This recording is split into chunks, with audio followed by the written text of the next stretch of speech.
আমি যখন তার সাথে কথা বলি, যে মানুষটা আমার সব থেকে প্রিয়, সে আমার সাথে ঠিকমতো কথাই বলতো না। আমি চেষ্টা করতে থাকি, তবু সে ধ্যান দেয় না।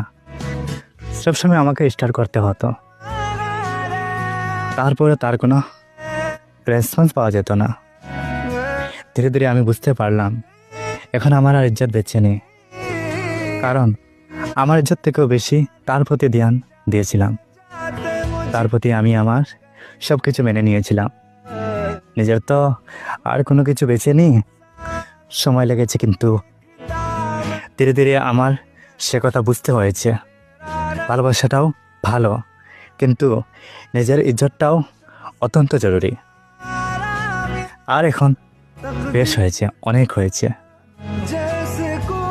সেই মানুষটাকে পাওয়ার জন্য আমি আর নিজেকে শেষ করতে চাই না।